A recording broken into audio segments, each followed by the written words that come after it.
1 number और आबे जमजम दूसरा number मक्का में। ना आबा जमजम का पानी नहीं, लेकिन हमारी गंगा का पानी तो देखा जा रहा है भाई, वो आबे जमजम वाले जो हैं वो ज्यादा समझदार हैं, तो हम उनका भी आदर करें, वो जिनके हाथ में आबे जमजम है। तो मुझे लगता है कि हमें सम्मान उन चीजों का करना चाहिए जो सबको साझा समान हक देते हो, और जिनके पास रोटी नहीं है, पानी नहीं है, उनको रोटी पानी भी देते हो और उनको डिग्निटी भी देते हो। नेक्स्ट, हमने कोई बड़े बड़े काम नहीं किए, हमने कोई बड़ा काम नहीं किया। छोटे छोटे बांध बनाने के लिए हमारे लोगों का जो एहसास मर गया था, हमारे लोगों को जो आभास नहीं था रहा था, उस एहसास को हमने लोगों से सीख कर ही उनको रियलाइज किया। कितने क्रिमिनल केसेस हुए तुम्हारे ऊपर? 377 मुकदमे हुए मेरे खिलाफ, including attempt to rape. Yes, तीन तो रेप के मुकदमे हुए, 5 हत्या के मुकदमे हुए, 7 टाइगर मारने के मुकदमे हुए। यार मेरे जैसा दाढ़ी वाला बेचारा कहाँ बंदूक लेके टाइगर को मारेगा? 7 टाइगर को सरिस्का में टाइगर मैंने ही मारे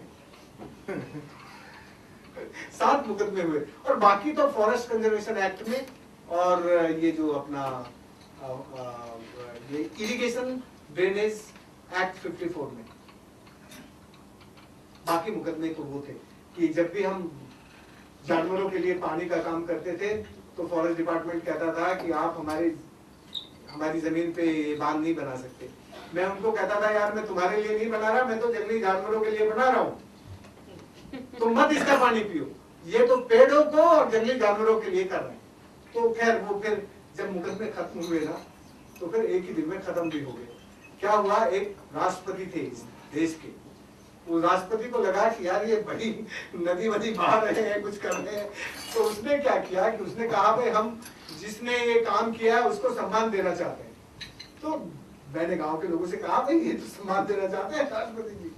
तो हमारे गांव के लोगों ने कहा भाई साहब हम राष्ट्रपति के दरवाजे पे सम्मान लेने नहीं जाएंगे, राष्ट्रपति को सम्मान देना है तो हमारे दरवाजे पे आके दे। मैंने इस बात को बिना कुछ लाग लपेट के राष्ट्रपति जी को ऐसी की ऐसी लिख दी। फिर हमारे एक मित्र थे अनिल अग्रवाल, उन्होंने जाके उनको समझा दिया कि भाई आपको ये पुरस्कार देना है तो वही गांव में जाके दो। तो राष्ट्रपति जी गांव में गए।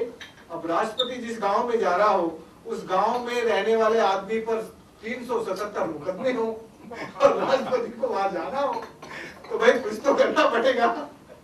तो सारे मुकदमे मुझे पता नहीं कैसे खत्म हुए, सब खत्म हो गए, मुझे बिल्कुल मालूम नहीं। अब मुकदमे नहीं है, अब कोई कोर्ट से कोई समन वमन नहीं आते, कुछ नहीं आते। अब मैंने पूछा भी नहीं कि खत्म हुए कि नहीं हुए। तो जब जो मैं अपना स्वतंत्र पंक्षी की तरह दौड़ता रहता है। हम लोग को मालूम नहीं था। Anything else? कोई सवाल जवाब? कितना वक्त है? Does anybody want to have anything? जवाब तो नहीं है, सिर्फ बधाइयाँ हैं आपके लिए। बहुत सुंदर है, बहुत सुंदर। एक चीज का क्लैरिफिकेशन चाहिए।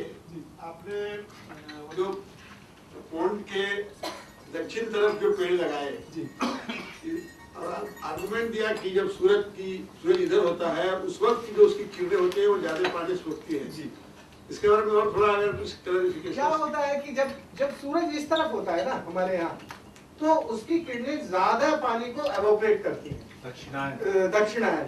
जब वो पूरब में होता है पश्चिम में होता है तो इतना ज्यादा एवोपरेट नहीं करती। तो हम लोगों ने उसी कॉर्नर पे आपने देखा कि दक्षिण के कॉर्नर पर ही पेड़ लगाए हैं जिससे वो पानी छाया में रहे और उसका एवोपरेशन ना हो, कम हो। थोड़ा तो होता है लेकिन कम होता है। Well, if nothing else, I think at last say something. Just a few words and some. तब तक आप चाय पीजिए। बहुत बहुत शुक्रिया। नहीं हम तो आपको ही सुनना चाहते थे और मेरे पास कहने के लिए नहीं है। हम भी मतलब हम भी जब फ्री सॉफ्टवेयर मूवमेंट की बात करते हैं जिसमें थोड़ा बहुत काम मैं पिछले 10 सालों से कर रहा हूँ, आपके स्केल का काम नहीं है, लेकिन सिद्धांत अच्छा जानकर ये लगा कि सिद्धांत लगभग वही है जो आपके हैं कि आप तभी आप माइक्रोसॉफ्ट जैसी कंपनी से टक्कर लेने की कोशिश करते हैं। जैसे कि आप पूरी आधुनिकता से एक तरह से एक पूरा विज्ञान है, पूरी एक ब्यूरोक्रेसी है, पूरा एक माइंडसेट है ना, जिससे कि आप टक्कर ले रहे हैं। और बल्कि आप उनको ये मनवाने पर मजबूर उनको ये मानने पर मजबूर हो जाना पड़ा कि रास्ता तो आप ही के पास है, रास्ता उनके पास नहीं है। बिल्कुल। तो जैसे कि सॉफ्टवेयर में भी यही है कि फ्रीडम है। जैसे आपने कहा कि नेटवर्क लोग इस्तेमाल करके उनके पास जो भी ज्ञान है वो आगे बढ़ा देते हैं, दूसरों को बढ़ा देते हैं, और उसमें कोई लाइसेंस नहीं देना पड़ता है, उसकी कोई इजारेदारी नहीं होती है। तो मेरे ख्याल से ये महत्वपूर्ण तरीका है ज्ञान को बांटने का और ज्ञान को पैदा करने का भी, ये सिर्फ जीने का तरीका नहीं है। और ये जो सबसे मार्के की बात मुझे ये लगी, हम सब ऑथर्स हैं, हम सब राइटर्स हैं, और हम कितने मतलब कॉपीराइट वादी हैं, जरा हमें सोचना चाहिए। आपने कितने आराम से कहा कि हम समाज से हमने जो लिया है हमें वापस दे दे, हम उस कोशिश करते हैं कुछ ना कुछ वापस दे देने की। हम सब अपने नाम से किताबें लिखते हैं, ठीक है, और सिर्फ कुछ लोगों को एक्नॉलेज कर पाते हैं प्रीफेस में, कुछ लोगों को हम वहां पर फुटनोट्स में डाल पाते हैं। पूरे समाज से जो हम सीखा हम कहीं नहीं दे पाते हैं, उनका कर्ज हम पर रह जाता है। तो ये हमारे लिए उतारने लायक चीजें हैं, जो कि हम सब मतलब इस तरह का हिंदू अगर कहे गर्व से कि हम हिंदू हैं, तो किसी को कभी कोई परेशानी नहीं होगी, और एक अलग मिसाल कायम हो चुकी है। शुक्रिया।